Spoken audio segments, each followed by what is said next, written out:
peran PS alias Perong alias Robi Irawan, yaitu menyuruh dan mengejar korban Rizky dan korban Vina, selanjutnya memukul korban Rizky dan korban Vina menggunakan balok kayu, lalu memperkosa korban Vina dan membunuh korban Vina dengan cara dipukul menggunakan balok kayu. Saya tidak melakukan itu. Saya tidak sama sekali tidak pernah melakukan itu. Pak, tolong, jika saya mati, kalian jadi saksi, Pak. Demi Allah, saya tidak pernah. Oke. Tolong jadi saksi ya, Pak.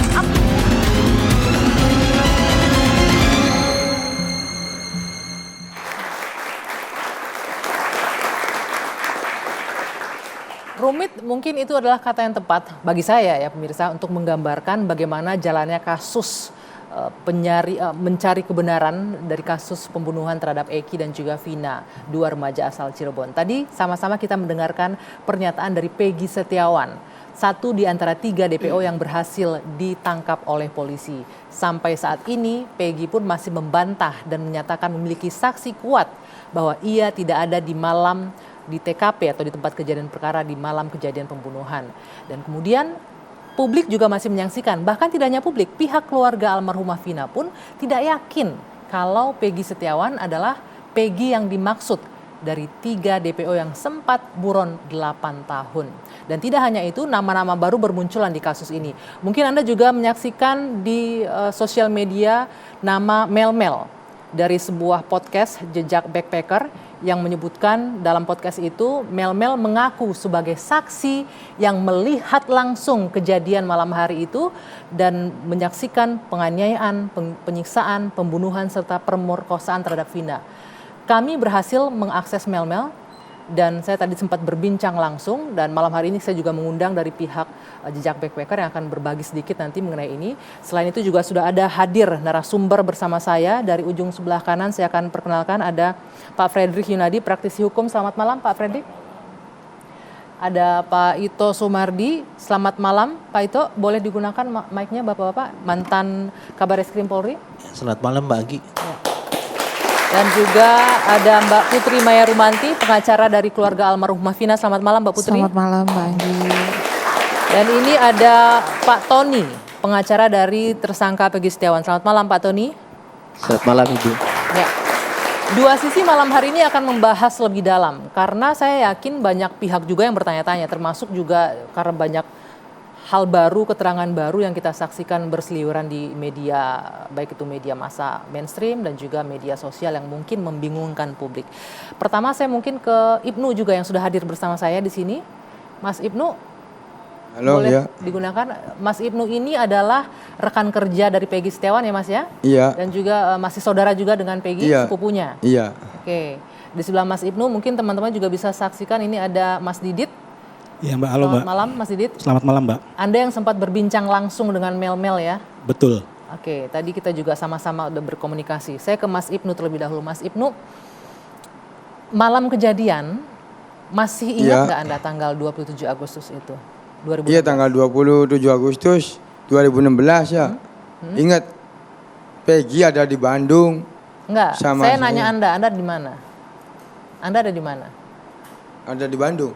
Anda di Bandung? Iya. Sama Peggy, Peggy, Robi, sama saya itu Ibnu dan Parman.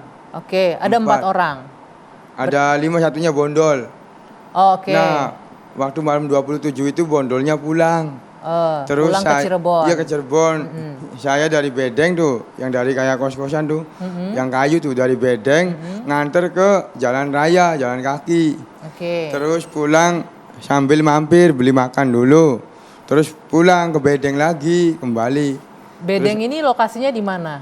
Di Rancamanya, Di kota apa? kota Bandung, Rancamanya. Di kota Bandung. Berarti Rancamanya. tidak di Cirebon ya? Bukan, bosnya di namanya Pak Aceng, Bapak Oke. Aceng. Setelah beli makanan sampai pagi Anda berada di situ? Bener, ada di situ kerja sama saya. Kerja apa, Mas? Kerja kuli, Mbak, bangunan. Heeh. Kerja kuli sama saya, sama nguli. Sama Peggy juga? Iya, bener. Sama Peggy juga, sama Robi. Kalau Oke. tukangnya Parman sama Pak Rudi, Oke. tukangnya. Berapa lama di situ di Bandung waktu itu kerja? Ya di Bandung itu awal Agustus, pulangnya akhir Desember. Awal Agustus, pulangnya akhir Desember. Akhir Desember. Sementara itu 2016 ya? Iya. Di antara itu nggak ada pulang ke Cirebon sama sekali atau keluar kota atau meninggalkan kota Bandung? Enggak. Yang seingat Anda? Seingat saya awal Agustus terus pulangnya Desember. Desember? Iya, akhir Desember. Kerja proyeknya ada berapa lama di situ? Kelar 5 bulan. 5 bulan. Jadi nggak bisa pulang pun Nggak izin bisa nggak. pulang. Si Peggy sendiri anaknya gimana menurut Mas Ibnu? Anaknya baik, Mbak, baik dan sopan. Terus sholat terus. Terus sama orang tua jadi tulang punggung orang tua. Jadi ngebantu kerja buat orang tua. Oke, Mas Ibnu waktu kasus ini muncul di media, ngikutin nggak? Gimana? Menyimak nggak? Waktu kasus ini muncul di media, mengikuti beritanya nggak? Ya berita dari masyarakat aja. Iya, dari masyarakat, dari TV lihat ya. Cuman ya dari orang siapanya nggak tahu. Oke, dari media yang saya tanyakan, Anda lihat si terpidana yang ada di penjara sekarang, yang bebas, itu juga melihat? Tahu. Nggak tahu? Nggak tahu. Tahu dari TV juga enggak? Enggak. Oke, waktu muncul berita ini Peggy pernah ngomong ke Anda nggak di awal-awal kasus ini muncul? Enggak tahu. Nggak tahu juga? Iya. Nah setelah Desember berpisah ya berarti sama Iya, Peggy? berpisah. Anda kemana dan Peggy kemana? Peggy pulang ke Cirebon terus berangkat ke Bandung lagi. Terus yang nggak tahu sayanya di Cirebon terus. Cirebonnya di mana Mas Ibnu? Di Pelandakan. Sama dekat kampungnya Peggy? Ya rada deket sih. Cuma saya di Pelandakan dekat SD tuh, SD Pelandakan. Cuman ya jarang bareng lagi. Oke, Iya. dekat juga nggak dengan TKP rumah TKP kejadiannya Vina dibunuh dan Eki dibunuh? Nggak tahu. Nggak tahu ya. Oke, saya mau ke Mas Tony, Pak Tony. Boleh digunakan mic-nya Pak Tony. Iya. Ini keterangannya Mas Ibnu menguatkan alibinya Peggy Setiawan Iya. malam kejadian. Informasi yang Anda korek dengan Peggy, saya yakin pasti sinkron ya dengan apa yang disampaikan oleh Mas Ibnu. Iya. Nah, apa selain keterangan ini yang menjadi alat bukti bahwa Peggy tidak ada di lokasi kejadian, Mas Ibnu, Mas Tony? Ya, jadi selain keterangan yang sudah disampaikan oleh Ibnu tadi, yaitu keterangan bondol, ya. Jadi kalau Ibnu itu, kalau untuk mengingat tanggal 27 atau tidak, ya karena sekarang sudah dibahas, maka dia tanggal 27 awalnya, waktu saya telusuri, saya korek Bu ya. Tetapi pada saat itu dia kalau tanggal tidak ingat kan, tetapi karena ngantar bondol, ya, kemudian bondol itu pulang ke Cirebon, pada saat pulang sampai Cirebon, setelah turun di tol, kemudian begitu mau pulang, menjumpai peristiwa yang katanya saat itu kecelakaan tunggal. Oh, sempat menyaksikan itu bondol ya? Ya, Oke. tanggal 27 Agustus 2016. Maka sinkron berarti Ibnu bersama Peggy Setiawan, bersama Robi Setiawan adiknya ngantar bondol pulang itu berarti tanggal 27 Agustus 2016. Nah, bondol pulang kan? Nah, karena anggapnya waktu itu kecelakaan. Nah, setelah pulang, kemudian beberapa hari kemudian, bondol mendengar kabar bahwa rumahnya ibunya Peggy Setiawan, Ibu Kartini, itu tiba-tiba digeledah oleh aparat. Oke. Nah, kemudian ditanyalah ibunya di mana? Peggy. Ditanyalah Peggy-nya di mana? Nah, dijawab oleh Ibu Kartini bahwa Peggy itu berada di Bandung. Oke. Nah, kemudian dibawalah 2 sepeda motor itu. Yang ada di rumah Peggy Ya. saat itu. Itu sepeda motor milik siapa? Sepeda motor 1 Suzuki Smash itu milik Peggy Setiawan. Oke. Dan satunya lagi yang Jupiter itu milik Suparman. Siapa Suparman? ini? Suparman itu adiknya ibunya Peggy Setiawan, berarti pamannya Ibnu. Oke. Nah, dibawa 2 motor itu dan motor Suzuki Smash itu dalam keadaan rusak. Menurut keterangan Ibu Kartini, motor itu sudah lama rusak. Sebelum kejadian pun motor itu rusak. Oke. Sebelum kejadian. Nah, sekarang kan sudah di dalam tahanan pihak kepolisian. Iya. Anda mewakili, mendampingi Peggy Iya, ya? saya mendampingi. Sudah ada komunikasi dengan pihak kepolisian. Apa sih alat bukti yang dimiliki oleh polisi untuk menahan Ya, Peggy? untuk saya pribadi, saya belum ketemu dengan Peggy Setiawan. yang datang tanda tangan kuasa itu hanya tim saya ya. Nah jadi saya pribadi belum. Kalau saya yang datang memang pasti saya tanya. Karena yang saya penasaran itu DPO itu Peggy alias Perong. Oke, sebentar sebelum ke sana, tim Anda tidak menanyakan ke pihak kepolisian apa alat bukti yang digunakan untuk menahan Peggy Setiawan? Ya, karena saya waktu untuk saya pribadi Bu ya, kan sibuk ya dari beberapa media ini jadwal. Jadi akhirnya saya sibuk belum sempat. Tapi nanti pertanyaan tim Anda nggak sempat nanya ke polisi ketika itu ditahan, apa nih alat buktinya Pak Polisi untuk menahan klien saya? Hari ini kan pada di Polda, cuma belum komunikasi nih sama saya. Apakah sudah menanyakan apa belum ya Bu? Hari ini nih. Jadi tadi pada ke Polda sekaligus minta salinan BAP. Tetapi belum menyampaikan nih ya di grup ini. Saya masih mau konfirmasi Mas Tony, ada banyak nih kabar yang beredar bahwa ini Peggy mengganti nama menjadi Robi. Apa penjelasan pihak keluarga untuk ini? Ya kalau pihak keluarga itu kalau Robi Setiawan itu adiknya Peggy Setiawan. Jadi Ibu Kartini dengan Pak Saprudi yang dikenal namanya Rudi, itu dikenal di sana namanya Rudi Irawan itu. Padahal namanya Saprudi ya. Punya anak Peggy Setiawan, yang kedua Robi Setiawan, yang ketiga Luciana, yang ketiga yang keempat Amelia ya. Yang keempat Amelia. Nah jadi Robi itu adiknya Peggy Setiawan, namanya Robi Setiawan. Nah kalau ada orang yang mengatakan Peggy berganti nama menjadi Robi, itu penjelasannya apa? Ya Nggak sepanjang mungkin salah orang kan? Ya kalau berganti nama menjadi Robi sepanjang tidak ada yang dirugikan sah-sah saja. Sah-sah aja dia mengganti nama. Jadi artinya dia sempat mengganti nama jadi Robi menurut Anda? Bukan berarti begitu ya. Kalau pertanyaannya sempat berganti nama tidak ya, maka saya jawab tidak, karena saya ketika menanyakan ke orang tuanya ya.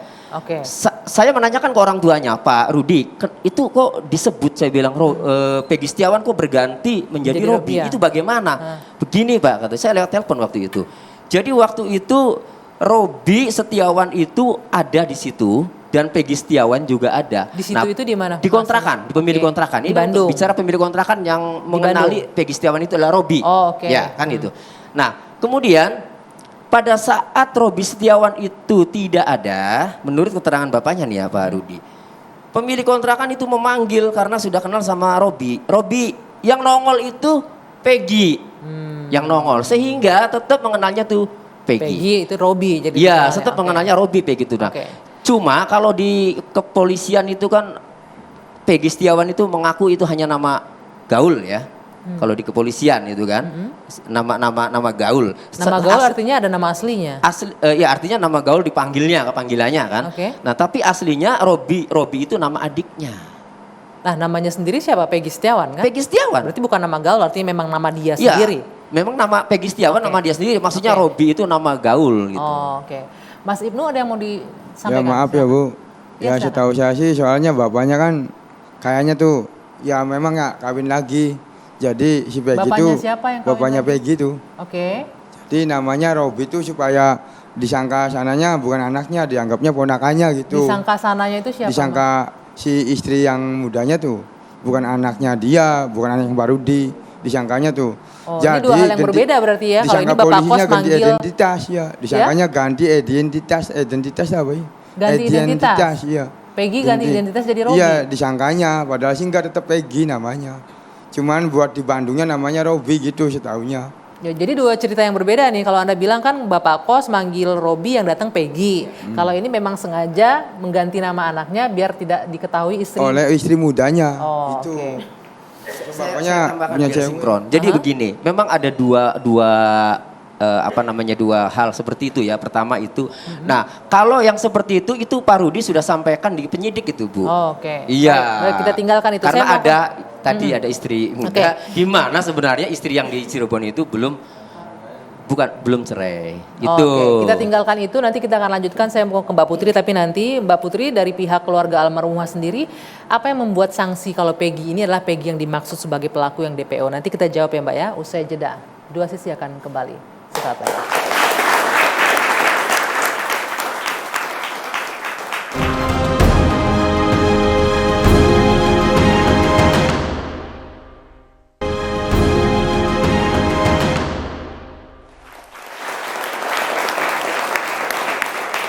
kita lanjutkan kembali dua sisi sebelum nanti kami akan menghadirkan Mel-Mel, nama yang beredar yang mengaku sebagai orang yang menyaksikan penganiayaan dan juga pembunuhan terhadap Vina dan Eki. Tapi itu nanti saya ke Mbak Putri. Mbak Putri, kalau dari pihak kuasa hukum pasti akan membela sebisa mungkin kliennya ya. Nah kalau dari Anda, pihak keluarga korban almarhumah Vina yang juga ikut menyaksikan bahwa Peggy ini adalah belum tentu Peggy yang kabur di antara 3 DPO. Itu kenapa? Kenapa nggak yakin juga? Iya, jadi sebenarnya kami meluruskan lagi ya Mbak, bukan kami tidak yakin dalam penyelidikan yang dilakukan oleh Polri. Namun menurut kami ini kami masih meragukan. Meragukannya berdasarkan apa Mbak Putri? Berdasarkan dari di dalam putusan, Peggy kan selama ini tidak pernah diambil keterangannya dan hanya berdasarkan informasi dari terpidana lainnya. Nah, namun Peggy ini juga tidak ada orang yang menyaksikan secara langsung apakah Peggy ini pelakunya atau bukan. Hanya berdasarkan keterangan dari AF dan Dede, dan itu juga AF dan Dede tidak melihat langsung apakah itu Peggy atau bukan. Nggak yakin juga kalau itu Peggy atau bukan Ya, AF dan Dede. karena hanya melihat dari jarak 100 meter dan itu malam hari. Itu oleh karenanya kenapa Pak Hotman kemarin berstatement seperti itu, ya beliau meminta untuk benar-benar ke Polda Jabar ini secara teliti untuk menetapkan status tersangka pada Peggy Setiawan. Begitu, karena kita ini kan dibuat gamang ya dengan apa yang ada sekarang gitu. Di dalam putusan hanya ada peranan Peggy alias Peron. Namun Peggy yang mana ini kan belum jelas. Di dalam putusan boleh dirimain lagi nggak perannya Peggy alias Peron itu apa persisnya di situ? Jadi apakah benar sebagai otak pelaku? Sebentar saya baca. Sepertinya. Kalau sekilas yang kita baca di sini Peggy ini, saudara Peggy ini melakukan saudara Dani, saudara Andi, dan saudara Peggy alias Peron bersama-sama 6 orang lainnya melakukan pengeroyokan terhadap korban almarhum Eki alias Eki Rudiana dan almarhum Pina. Kemudian saudara Peggy berboncengan dengan saudara Andika menggunakan motor Honda Vario. Kemudian saudara Andika membawa korban almarhum dinaikkan ke atas motor yang dikendarai saudara Andika. Ini dalam keterangan saudara Hadi Saputra. Ya, itu juga ada di dalam BAP. Kemudian di halaman 3 keterangan tersangka Hadi Saputra, saudara Pedi dan saudara Dani memukul korban almarhum Pina. Oke, cukup di situ dulu Mbak Putri. Saya udah jelas posisi, artinya menyaksikan membutuhkan apa bukti yang kuat gitu ya dari pihak, bahkan pihak keluarga juga mau seperti itu ya. Saya mau ke Pak Ito sebelum ke Pak Fredrik nanti. Pak Ito, kita sejauh ini mengapresiasi apa yang sudah dilakukan oleh aparat kepolisian dengan sigap akhirnya berhasil menangkap 1 dari 3 DPO. Tapi kemudian juga muncul pertanyaan ketika dengan jelas polisi menyebutkan 2 DPO lain fiktif, tidak ada. Itu pertanyaan pertama, apa yang membuat polisi yakin seperti itu? Karena kalau kita lihat ini kan akhirnya polisi mengoreksi putusan hakim yang sudah final ketika kasus ini sebelumnya diputuskan. Yang kedua, pihak tersangka punya alibi kuat. Pihak keluarga menyaksikan tersangka yang ditetapkan oleh polisi. Sebagai mantan kabar eskrim, bagaimana dari kacamata Anda bisa menjelaskan apa sih sesungguhnya yang sedang terjadi di Polri ini dalam penetapan tersangka ini? Baik, Bagi. Yang pertama di dalam Perkap ya nomor 6 tahun 2019 itu disebutkan ada namanya manajemen tindak pidana. Salah satu diantaranya adalah menetapkan seseorang menjadi DPO. Jadi nggak sembarangan ini kan. Nah kemudian kalau seseorang ditetapkan sebagai DPO dan saat ini sudah ditangkap, tentunya harus dikedepankan azas praduga tak bersalah kan. Dia punya hak pasal 66 ayat 1 KUHP. Kemudian yang kedua, tentunya Polri ini atau penyidik telah memiliki alat bukti yang sah. Alat bukti yang diyakini itu terkait. Bukan hanya dari keterangan amar pengadilan saja, tapi bisa dari saksi-saksi yang mungkin akan memberikan kesaksian bahwa terkait dengan saudara Peggy untuk dibuktikan nanti di pengadilan, diujinya. Kemudian yang ketiga, kalau memang dari penyidik ini mereka salah dalam menangkap orang, kan sudah nanti diajukan pra peradilan. Ya, kalau dari pra peradilan itu dinyatakan secara formal saudara Peggy itu bisa diteruskan, barulah nanti secara material penasihat hukum akan menyampaikan argumentasi hukumnya di pengadilan. Nah sekarang kalau misalnya penyidik nanti salah dalam menetapkan saudara Peggy ini sebagai tersangka ya Mbak Anggi, maka tentunya ada namanya konsekuensi hukumnya di pelanggaran kode etik. Ya. Bisa kena sanksi administrasi sampai dengan sanksi hukuman ya, hukuman disiplin. Nah kemudian yang kedua, kalau misalnya betul-betul saudara Peggy ini ternyata dibuktikan ada keterkaitan dengan kasusnya, maka kepada pihak-pihak yang dianggap selama ini adalah melindungi bisa kena kasus pasal obstruction of justice ya 221. Nah, jadi kalau kita lihat di sini apa yang dilakukan tadi dikatakan Mbak Putri, penyidik ini tidak mungkin hanya mendasarkan kepada amar dari keputusan pengadilan, karena penyidik ini dia sudah melakukan eksaminasi dengan memanggil semua terpidana. Oke, Ya. sebentar Pak Ito. Kalau dengan memanggil semua terpidana untuk dimintai keterangannya ya, Iya. lalu bagaimana kalau ada saksi juga yang menyebutkan bahwa malam kejadian si Peggy ini ada bersama mereka, itu apakah juga akan mempengaruhi berjalannya proses penyidikan? Kan nanti diuji di pengadilan. Ya kita nunggu di pengadilan, kan pengadilan yang menentukan apakah memang yang bersangkutan sudah ditetapkan sebagai tersangka, tapi belum masuk ke ranah penuntutan. Bisa saja nanti jaksa mengatakan ini kurang buktinya sehingga oleh penyidik harus di SP3-kan. Ya, berarti SP harus dihentikan penyidikan. Tapi kalau nanti jaksa bisa menerima, berarti ada meyakini dua alat bukti yang saat ini sudah dimiliki oleh penyidik itu adalah memenuhi memenuhi unsur sehingga akan bisa diteruskan ke penuntutan. Oke, artinya untuk sekarang nih biar publik juga paham nih Pak Ito ya. Iya. Untuk sekarang penahanan Peggy artinya polisi sudah punya dua alat bukti yang kuat ya. Ya, pasti. Pasti. Masalah nanti ada saksi-saksi itu pembuktiannya di pengadilan nanti. Ya, betul. Oke, nah lalu bagaimana dengan dua DPO yang dianggap fiktif itu? Pak Itu Ito? sama. Polisi ini kan tidak sembarangan mengatakan bahwa dua DPO ini fiktif. Kalau memang betul dua DPO ini fiktif, terhadap pihak-pihak yang menyatakan bahwa dua orang ini adalah DPO, dia bisa dikenakan pasal 242, ya, memberikan keterangan palsu di pengadilan. Oke. Itu. Tapi kalau misalnya polisi yang salah, tentunya tadi saya sampaikan ada sidang kode etik yang menunggu. Kenapa kok bisa menetapkan yang bersangkutan itu fiktif, apa dasarnya? Nah tentunya di sini ada gelar, Mbak. Sebelum menetapkan DPO itu ada gelar perkara yang dilakukan oleh pihak penyidik. Oke. Dari pihak kuasa hukum diinformasikan nggak sebelumnya terkait dengan gelar perkara apa saja ketika mendampingi Peggy? Ya, belum. Belum. Iya. Makanya simpel sebenarnya permasalahan ini. Kami itu tidak percaya dengan alat bukti yang dimiliki oleh penyidik sehingga Peggy Setiawan ini ditetapkan tersangka. Alasannya adalah karena DPO itu Peggy alias Peron. Dengan ciri-ciri yang sudah ditetapkan oleh Polda Jabar pada saat penetapan DPO, itu ciri-cirinya kan jelas.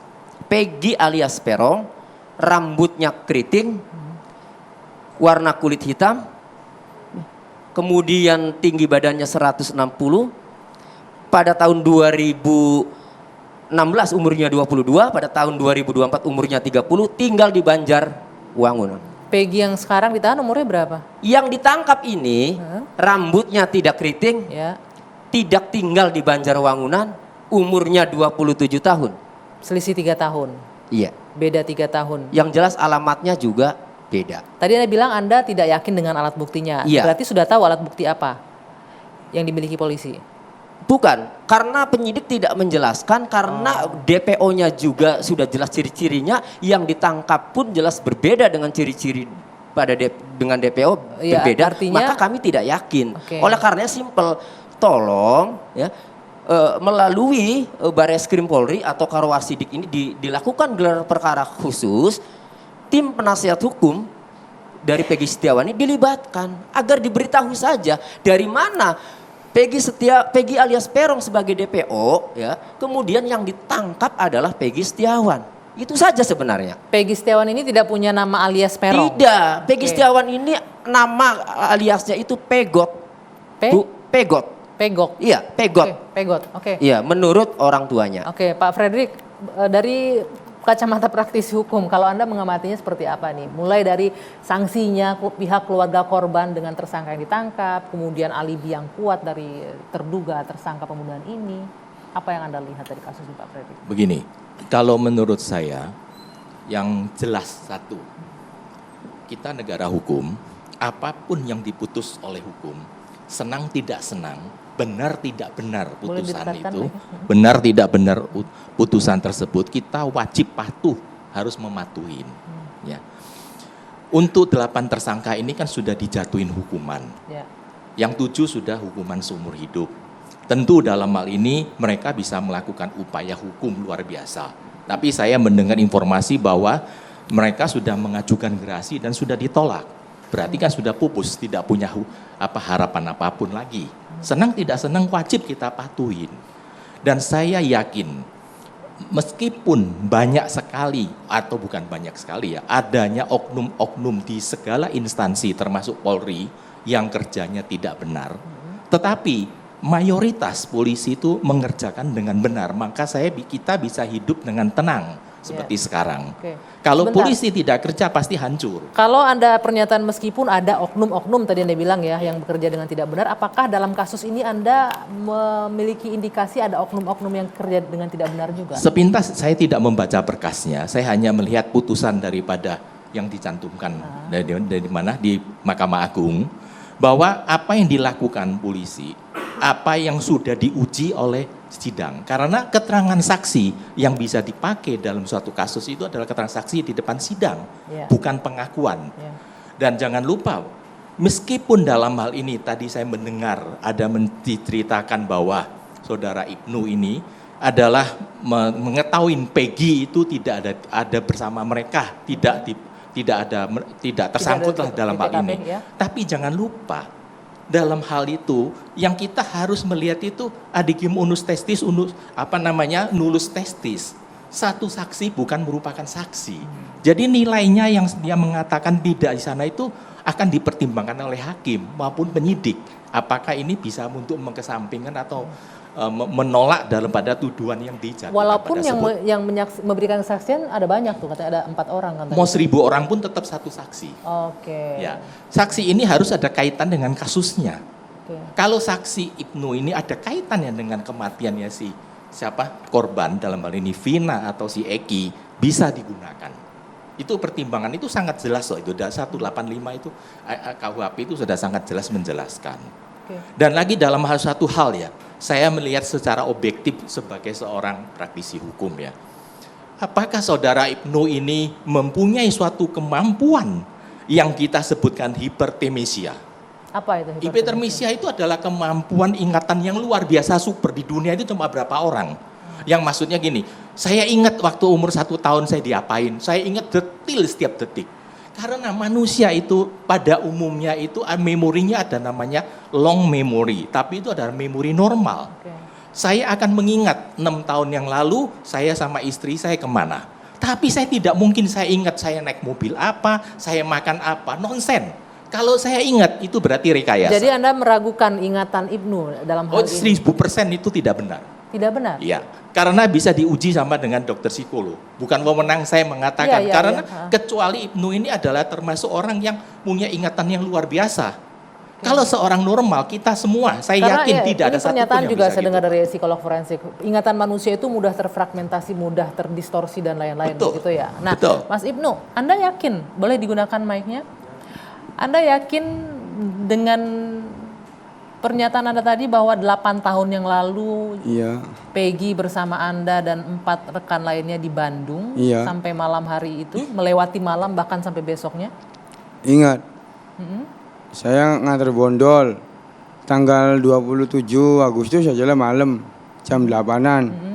Terus habis itu saya tuh mampir ke warteg tuh. Beli nasi terus pulang, ngebedeng makan.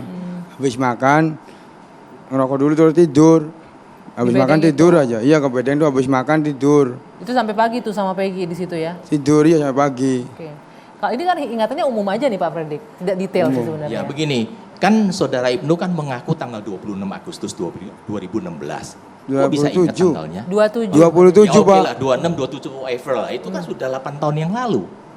Kok bisa ingat? Ini yang perlu kita untuk memperdalam. Saya tidak mengatakan saudara Ibnu itu tidak memberikan keterangan benar atau benar ya. Tetapi pada umumnya, manusia pada umumnya itu tidak mungkin bisa mengingat secara detail. Itulah yang membuat Saya saya ingat, Bu. agak sedikit Ya. mencurigakan. Anda ingat banget? Ya ingat waktu itu tuh ingat. Ada mungkin selain pernyataan ada bukti lain nggak? Mungkin foto atau apa yang Anda miliki di tanggal 27 malam itu? Enggak. Handphone. Taunya pagi ya. Pagi tuh kerja sama saya. Itu.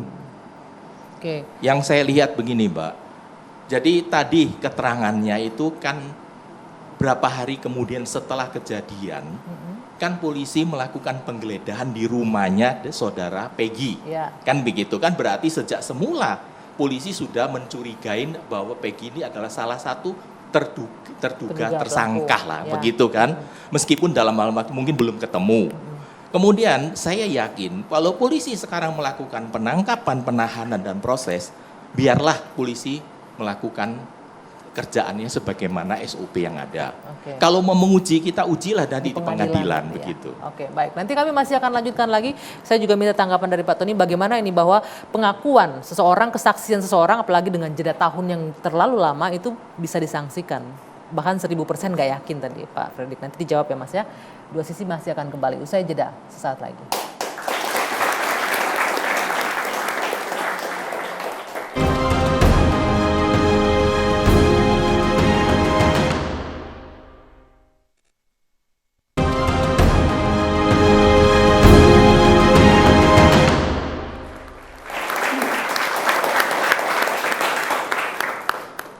Baik, kita lanjutkan kembali Dua Sisi. Saya juga mau menginformasikan bahwa kami juga mengundang pihak Polda Jawa Barat untuk bergabung dalam diskusi malam hari ini, tapi belum bisa memenuhi undangan kita di Dua Sisi.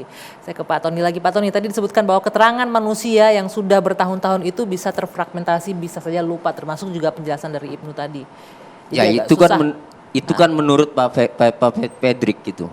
Ya, jadi kalau saya perhatikan Pak Pedrik tadi bicara, tidak benar itu 1000% tidak benar. Kalau Pak Pedrik mengatakan 1000% tidak benar, berarti Pak Pedrik tahu bahwa Ibnu itu bukan berada di Bandung. Ya, kalau tidak benar, kecuali saya tidak yakin Ibnu ngomong begitu. Kok bisa mengingat semua? Itu baru saya maklumi. Tapi Saya kalau menjustis tidak benar, sebentar Pak. Tadi Bapak ngomong saya tidak potong. Ya. Silakan. Kalau menjustis bahwa Ibnu tidak benar, berarti Bapak mengetahui yang sebaliknya. Apa yang dikatakan Ibnu itu tidak benar, berarti ada yang benarnya, Bapak mengetahui sebaliknya. Ini logika, Pak. Ya, itu. Kemudian yang kedua, ya, mengenai keterangan saksi. Mau 1000 saksi itu dinilainya 1. Pasal 184 KUHP, ya Bu, itu jelas alat bukti yang sah. Itu keterangan saksi.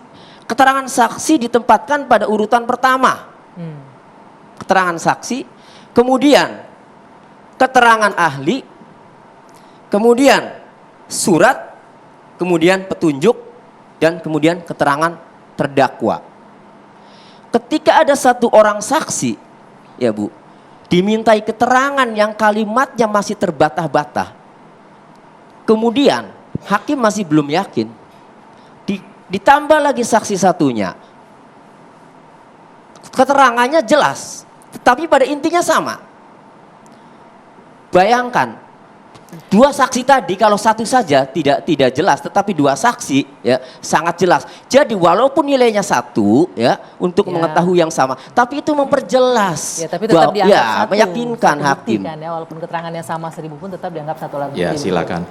Saya begini, saya jelaskan. Yang saya yakin itu tidak benar itu daripada psikolog. Karena manusia itu tidak mungkin bisa namanya hipertemesia. Di dunia ini hipertemesia itu berapa orang daripada sekian ratus juta manusia. Oke. Itu tidak mungkin karena saksi Ibnu ini mengaku tanggal 27 Agustus tahun 2016. Maksudnya tidak mungkin seprecise Ya, itu seperti ya. itu yang tidak mungkin Oke, menurut baik, saya. baik. Kalau soal benar dia saksinya benar atau tidak benar itu wewenangnya penyidik.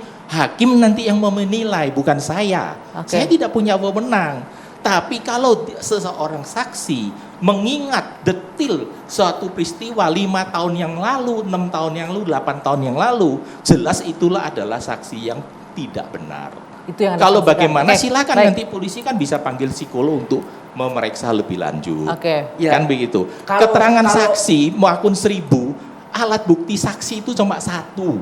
Kan gitu, saksi dia mau nomor 1, nomor 2 dari pasal 185 Tapi dihitungnya KUHP. satu alat bukti ya. 1000 Baik. saksi nggak ada artinya. Betul, makanya Tetap hanya- satu. makanya kalau bisa memperjelas dikaitkan itu wewenang itu. polisi, bukan saya. Oke. Saya hanya menjelaskan pendapat saya bagaimana penilaian terhadap keterangan Oke. daripada saudara Ibnu. Bapak- Itu yang saya jelaskan. Oke, Bapak-bapak sebentar sebelum kita lanjutkan diskusinya, saya mau bergabung dengan Mel.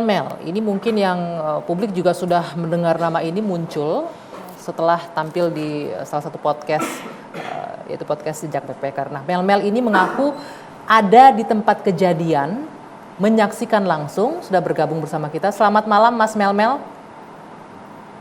Selamat malam, Bu. Ya, Mas Mel, sebelumnya saya Ya, mengucapkan selamat malam. terima kasih Anda sudah berani untuk bergabung di sini, dan kami juga harus disclaimer dulu ke pemirsa, kami juga melakukan verifikasi kebenaran bisa dipertanggungjawabkan oleh yang bersangkutan untuk memberikan kesaksian, dan dia berani membuka identitasnya, sudah sepersetujuannya untuk muncul di layar TV One malam hari ini. Mas Mel, bisa tidak Anda menjelaskan ke saya malam kejadian itu seperti apa, Anda ada di mana? Ya, jadi malam itu saya masih ada di kosan, Bu. Sebelum terjadinya malam, sore si saudara Eki itu nelpon saya, si Ade Eki. Eki korban ya? Ya. Sebentar, sebelum kita Si lanjutkan perbincangan, sesuai kesepakatan kita tadi, saya ingin wajah Anda terlihat, Mas Mel, mungkin cahayanya bisa ditambah seperti sebelum kita on air tadi. Ayah. Lampunya.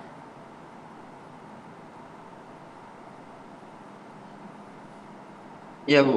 Oke. Seperti ini. Oke, bagus. Anda kenal dengan Eki. Malam itu Anda bersama Eki, sang korban.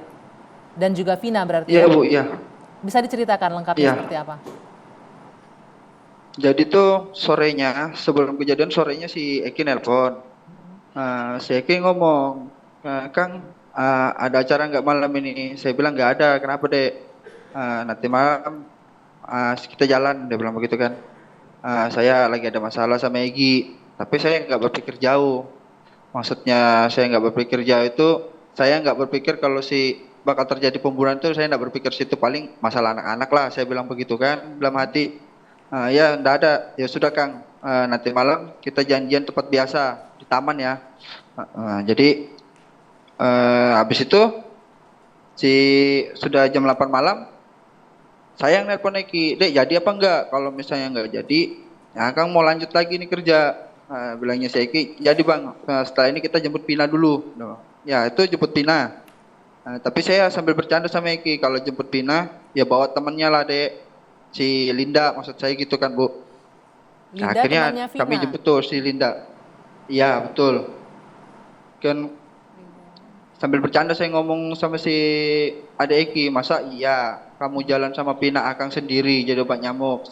Saat itu obrolan saya begitu. Nah habis itu dijemput, ketemu sudah kami di titik itu.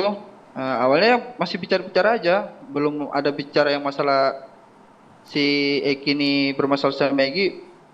Nggak tahu cerita masalahnya. Maksudnya pas sore itu aja dia ngomong. Akhirnya kami jalan-jalan kami mampir nih di warung. Saya bilang beli minum dulu lah, Dek. Saya bilang begitu kan. Akhirnya kami mampir nih di warung. Beli minum. Habis beli minum. Pas kami beli minum itu si Pina ini rencananya mau ikut saya karena gimana geragatnya Pina itu kayak gimana ya? Kayak gelisah gitu lah, Bu. Kenapa? Sempat cerita nggak gelisah? Kenapa? Nggak sempat cerita. Nggak lama beberapa menit kemudian lewatlah 3 motor teriakin si Eki. Itu siapa? Anda kenal nggak? nggak kenal Bu, cuma si Eki ini ngomong, Kang itu nah temannya si Egi. Saya ini belum tahu Egi itu yang mana. Sudah saya bilang nggak apa-apa dek, kita lanjut aja jalan. Saya bilang begitu. Nah akhirnya kami jalan. Kami sempat singgit di jalan, putar-putar. Habis putar-putar, memang kan pada malam itu kan rame Bu, pas posisi malam minggu kan. Jam berapa itu persisnya? Ya sekitar jam 9-an Bu, jam 9 sudah, jam 9:30-10-an kami jalan itu. Oke. Nah habis itu kami mampir di Taman Sumber. Titik terakhir kami kan di Taman Sumber tuh. Anda berpisah berarti dengan Eki malam itu? Belum berpisah di situ, belum berpisah waktu di taman itu, belum berpisah. Oke, Mas maaf kameranya boleh dibenerin dulu Mas? Wajahnya nggak terlihat. Oke, terpisah dari sana, setelah itu apa yang terjadi Mas Melmel? Belum, jadi pas di taman itu belum terpisah kami Bu. Oke. Setelah jam 11, hampir jam 11-an lah, Bina itu ngomong, dia ngomong, Lin kita pulang yuk katanya. Oh soalnya sudah mau malam juga nih, dia bilang begitu kan. Ya habis itu saya bilang ya terserah lah, kalau gitu mau pulang ayo saya antar. Akhirnya kami putar nih, kami putar arah menuju sudah pulang ini, sudah arah menuju pulang. Di situ di pertengahan jalan saya ngomong sama si Eki, saya terakhirkan si Eki, dek nanti mampir dulu sebentar beli bensin karena bensin motor belakang ini mau habis. Di situ Anda berpisah dengan Eki dan Vina. Nah di situ sudah waktunya, pas sudah saya mampir sehingga beli bensin, di situ sudah kita berpisah, sudah si Eki ini ngelewatin saya. Anda sama Linda?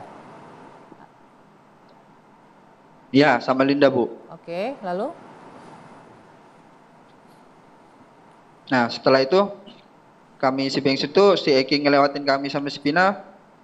Terus saya bilang sama si Lina, loh kok si Eki sama Pina kok ngeliat kok nggak berhenti kok terus sama gitu kan. Coba kamu chat aja, saya bilang begitu. Pada saat itu kan kami masih pakai BBM Bu. Chat aja saya bilang begitu kan. Oke.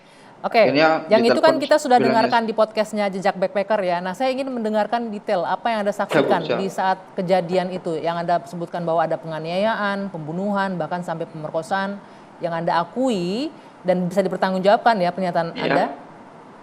Anda menyaksikannya. Silakan. Jadi pas sudah itu langsung ke intinya ya Bu? Iya. Ya jadi langsung ke TKP itu di SMP 11 itu saya taruh motor situ. Saya taruh motor karena kan ada yang saya lihat tuh. Di antara beberapa orang masuk gang itu ada yang saya lihat. Jadi saya taruh motor. Di saat itu ada warung Bu. Warung itu nggak besar sih.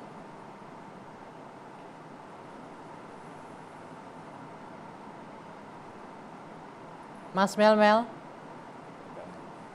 Ya, oke. Komunikasi terputus. Kita jeda dulu sejenak. Kami akan memperbaiki komunikasi kembali dengan Melmel. Usai jeda, dua sisi kembali.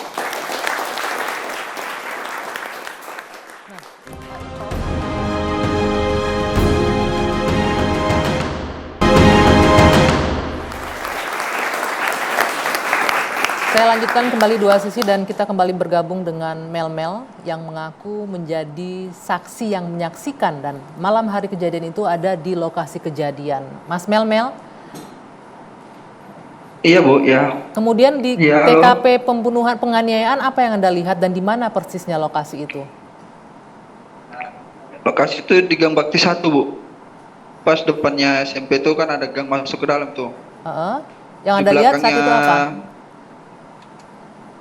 Yang awalnya saya lihat tuh kan saya pertama itu ngajakin yang punya warung tuh, yang mas-mas di situ, ayo mas temenin saya masuk ke dalam, tapi dia nggak berani.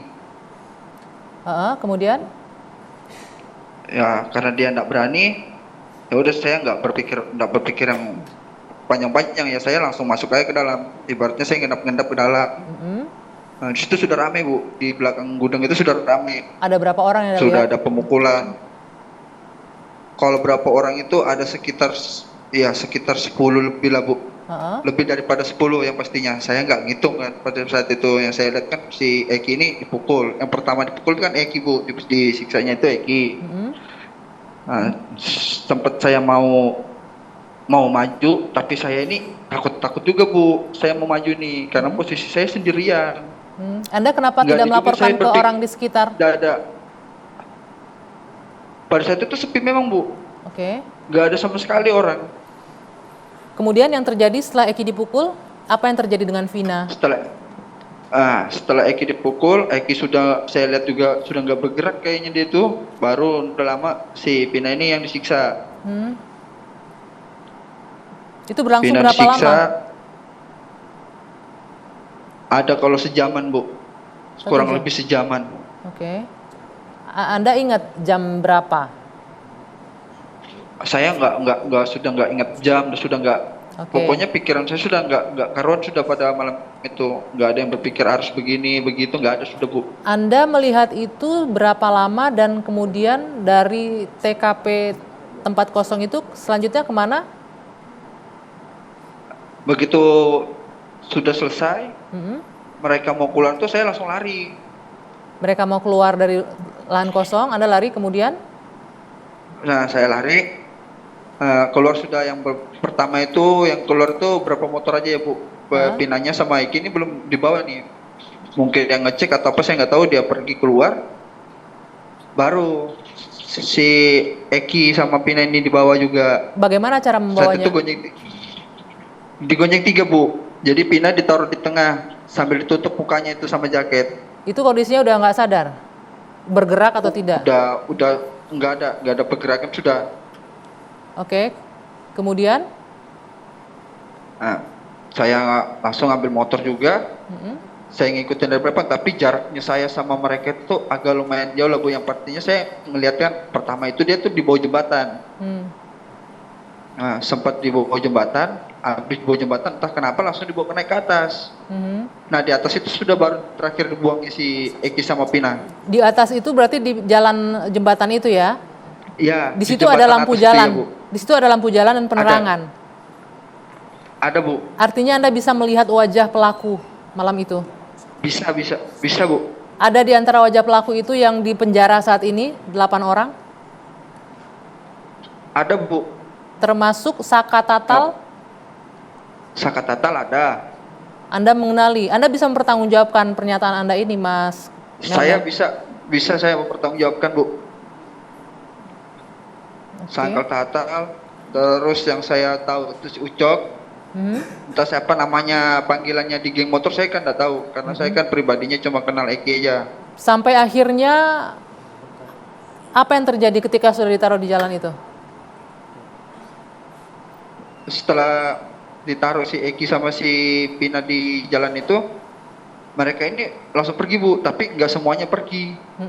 Kayak seperti udah kayak gimana saya, kayak sudah dibagi-bagi lah tugasnya, mereka ini harus kemana-mana gitu kan.